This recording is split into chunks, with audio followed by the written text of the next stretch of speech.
I have like the most milk toast, not even milk toast, because at least milk has flavor. I'm like the most glass of water with no ice or lemon, not even a straw, and like stale white bread toast that you can get. And the white bread, it's not even like the good white bread. It's literally like Dollar Tree white bread, which is already stale from the minute you buy it. I grew up poor. I know all about that Dollar Tree bread way too well. Don't get me wrong, I'm not like rich nowadays by any means, but you know, like I make enough to get by. Definitely doing better than I was back then, because like, to put it into perspective, Lunchables were too expensive. If we were having hot dogs, it was like the really cheap hot dogs, the one that were like flimsy even after you cook them and you bite them and it barely even tasted like meat, and then you put it, you know, in between like a piece of white bread rather than a bun, and you know, you better hope that you had enough of like the normal pieces of bread, because otherwise, I mean, whoever ended up getting the end piece was just, I mean, they were just out of luck. They were just getting less bread with their hot dog and therefore going just a little bit hungry. Don't get it twisted. My mama did more than enough to take care of, it was just me and my younger brother at the time. Like, you know, our stomachs were always fed, but sometimes we're definitely easier than others, and a lot of times we're definitely way harder than others, but, you know, we always made do. For example, like the first few houses I lived in growing up, I mean, they were just half houses, and even then, they were pretty small. Like, the one that I mainly, because I lived in one at first, but like I can barely remember that one because I was so young. But then by the time I was like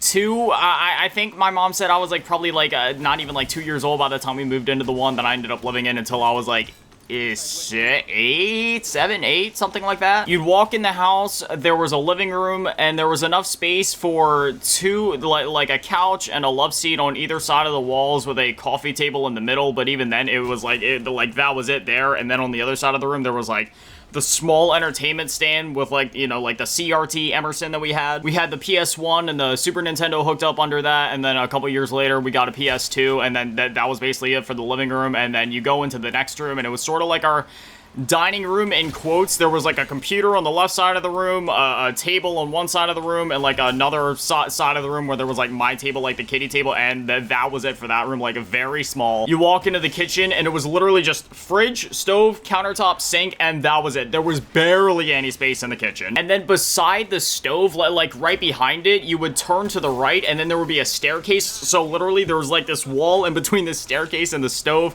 You go upstairs, and then it would be like my room connected to my parents' room. Like at the top of the stairs, if you go straight, it would be my little room, which it was like my bed on one side, and then when my brother was born, there was like his bed on that side, and that was literally it. There was also like a doorway at the end or on the left side of my room that would lead to the attic, which the attic was also pretty small. And then if you keep walking through what was me and my brother's room, you would get to my parents' room, which their room was I think even smaller than ours was. They had a bed and a very tiny tube TV. I'm talking like one of those like 12-inch TVs. It was pretty rad though. It had like a built-in VHS to it, so you know, that was cool. But then if we rewind a little bit, you know, before you go into my room, there would be like a bathroom on the right side, and it was the only bathroom in the house, and it was honestly, that was probably one of the bigger rooms in the house. It was decent size. You had the shower and the bathroom, and you know, the sink, and the toilet and the sink there. And again, I don't know why the bathroom was one of the bigger rooms in the house, but you know, I'll take it. And then if you rewind yet again to the top of the stairs, if you go left, there was like another side room there that you could just kind of like store stuff in. But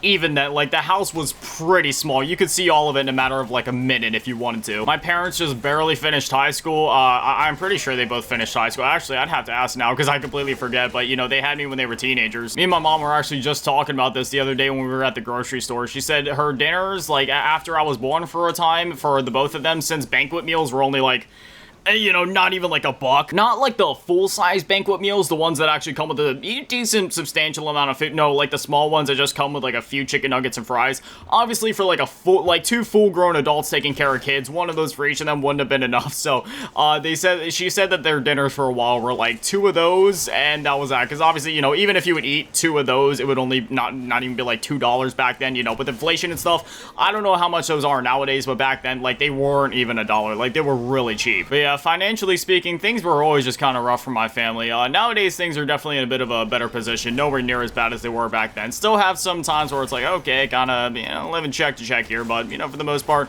it's pretty stable for my family, and then, you know, for myself as well, you know, like, I'm doing fine. I make enough to, you know, get what I need to survive. And that's really all I need. You know, I hate when I have more money, because I've noticed the times when I have more money is when I just feel even worse. Whenever I have more money, I do what I can to make sure I get rid of it as soon as possible. Like, I know this is gonna sound stupid, but the times that I have more money, that's the times where I'm like, hey, mom, do you need anything? Or I text my siblings and my brother, if there's like a birthday coming up for somebody, you know, I'll like save it to like go a little extra on them. I just, you know, it's just one of those things where it's like, you know, when I do have extra money, it's not like I just try to spend it immediately or anything like that, but I always just try to like, you know, return the favor to other people. Money just really isn't a thing to me. Like, I don't care about it. Money has no value for me. As long as I have enough to survive, like, I literally cannot care. I could be broke, but as long as I'm surviving, I mean, I do not care. It is a piece of paper. Do you want to know what paper I care about?